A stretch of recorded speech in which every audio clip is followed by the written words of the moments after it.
reset here. This is a little bit of a different video. Let me show you what I mean. So I've got this corner of the studio where I've started to build out my analog glitch video setup. For some time, it used to sit closer to my main desk, but I'm thinking of rearranging the studio a bit, putting like a table on this corner of the room and just have all my analog video gear sit there along this whole wall. I have a few video mixers here, got some old cameras, right? So yeah, just shooting this quick video as a before and after, because tomorrow I'm heading out with my mom to grab a free table that my mom's office is gonna toss away. So yeah, it's gonna be fun. Let's go see that table. Hey guys, so yeah, on our way to get the table. Hi Mom. Hi. Yeah, so just gonna go pick it up.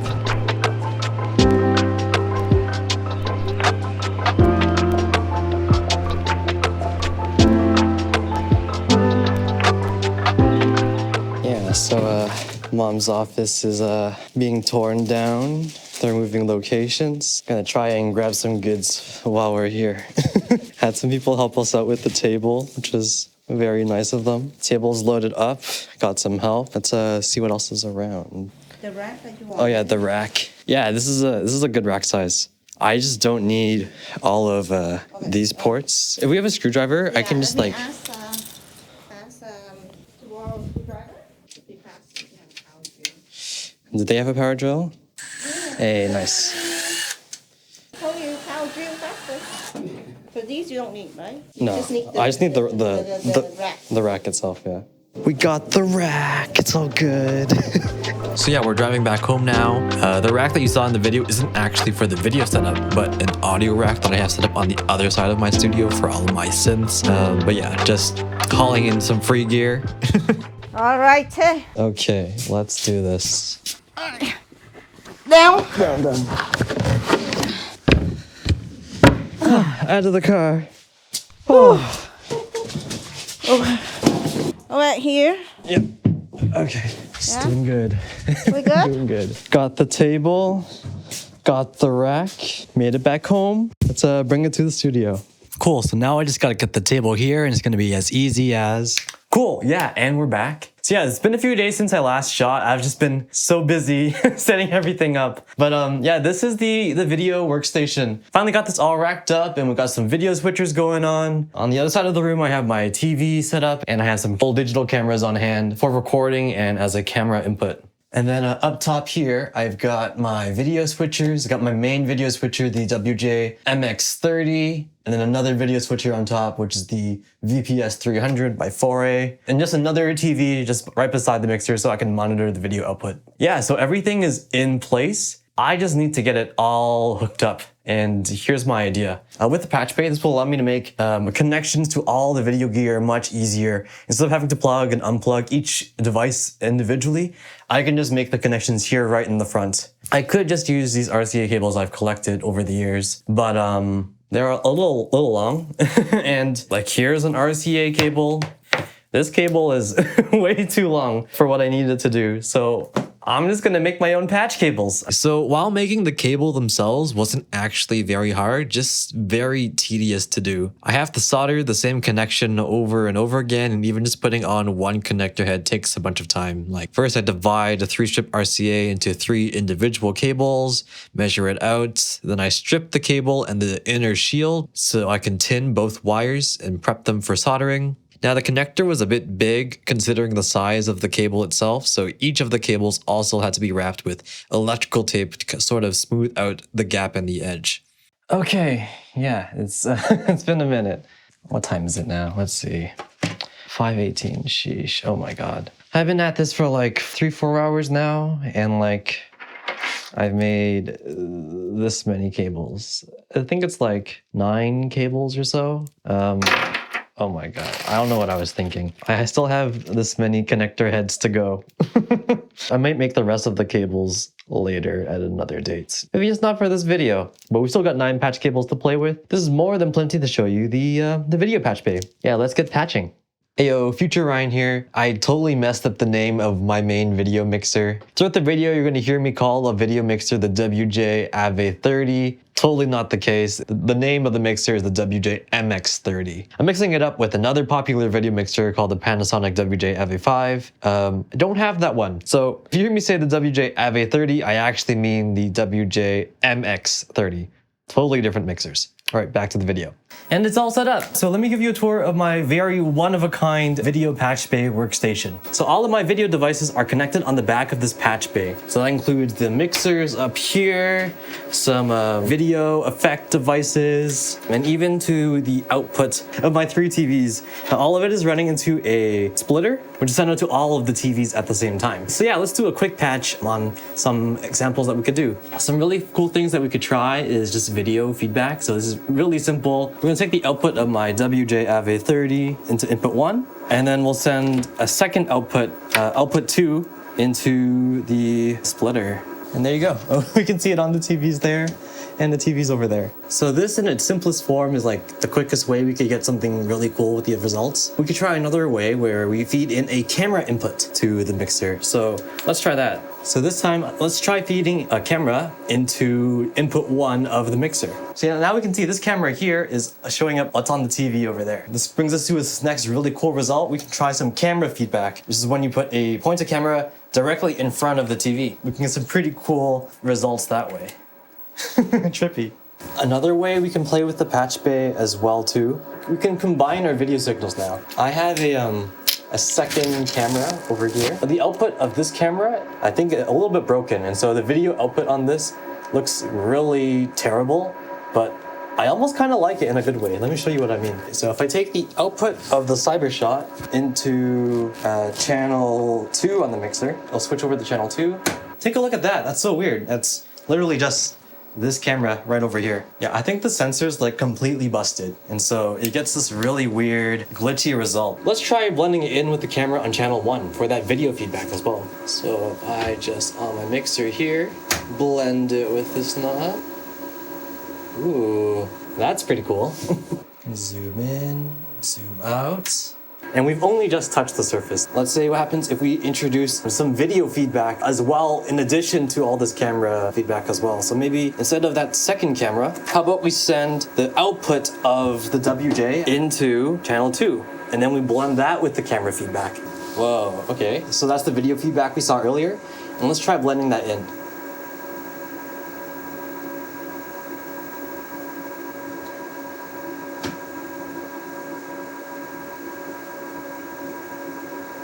So we can see parts of the video feedback bleed into the camera footage. Like, so weird. Well, let's try to combine 3 input sources. So maybe we send this combined signal right now into the VPS 300, the 4A mixer, and then we have that CyberShot as the second input source on our WJ MX-30. So it'd be our current signal now into here, and the output of this going into this machine, blended with the CyberShot. So let's see what that would look like. So now that's the camera into the 4A, into channel 1 of the MX-30. Now let's send some MX-30 into channel 2. Got some video feedback, we can blend these two. So that's interesting, but let's put the output of the MX-30 into channel 4 of the 4A. It kind of this really blurred effect. What's really cool about this 4-way mixer is it has 3D transitions, so we can see that here as well. Whoa. It's got like a cool wipe. The wipe looks really cool with video feedback going on.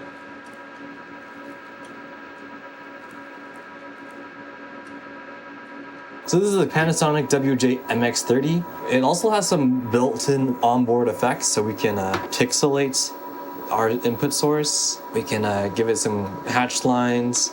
We can make it negative. We can strobe the footage as well too. Smooth and then choppy.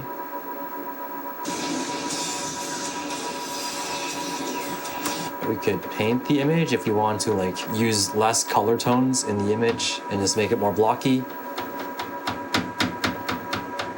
Great, and now we can even send the output of that 4A into channel 2 of the WJ MX-30. And now it's like feedbacking on itself of the previous feedback. Weird, huh? like it when you go up and down with this mixer. You get some really cool like polygon shapes and stuff. Okay, so let's unpatch that for a sec. I want to blend that in with the cyber shot. So let's try putting in the cyber shot into channel 2 of the WJ30. Yeah, we can see the cyber shot glitches on it. And let's blend that in with the wipe effect of the foray. Whoa. Let's try a different transition here. The star.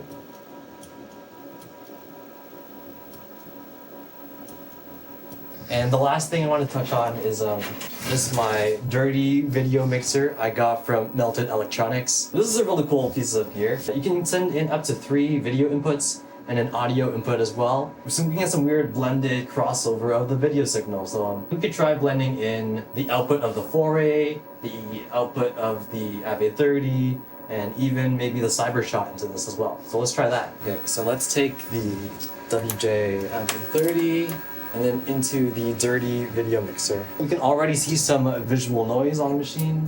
Let's send the camera input there too. So let's say we'll send the camera into the WJ MX-30 as well. So now we're seeing the video feedback and the camera feedback going into input 1 on the dirty video mixer. So this is just one video input right now. Let's get some video feedback out of the foray as well. Let's get the foray output going into channel 3 on the foray, but then also into channel 2 of the dirty video mixer. Ooh, that's cool. So now we're seeing the feedback of the camera and the WJ30 combined mixed with the foray video feedback as well. And like, this is so crazy. Oh my God. Great, I want to try adding in one more input source. So let's try adding in that cyber shot into channel 3 of the video mixer. Oh wow, it gets even, even noisier. Yeah, so those are some of the potential patching ideas of the video mixer. There's also an HDMI input as well, so I can send computer footage into all of this vintage video gear. One thing that I just discovered as I was just patching in this video was that it doesn't matter if it's an input or an output. Let me show you what I mean. So this video out is going into the WJ MX-30 and then out of the WJ-30 into the splitter for the TVs. But watch what happens when I plug the audio output of the HDMI signal into the second output of the WJ-30. So I'm plugging an output into an output. Watch what happens. Whoa. Hey yo, Future Ryan here. So I showed you a bunch of different patching ideas and video techniques throughout this video. I'm gonna put them all together in a music video, and I recorded a few different takes using a few different techniques and then mixing them later in post. And yeah, so I hope you enjoy.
that's all for this video. Let me know what you think. It's kind of a new direction and a new passion that I've been kind of exploring on the side. If this video reaches any glitch enthusiasts, I'd be really curious to hear any tips and techniques you have you might want to share down in the comments. I also have a glitch art dump account on Instagram if you ever want to see more behind the scenes experiments that I'm working on. Feel free to check me out there. But yeah, take care. See ya. Oh. That needs to happen sometimes.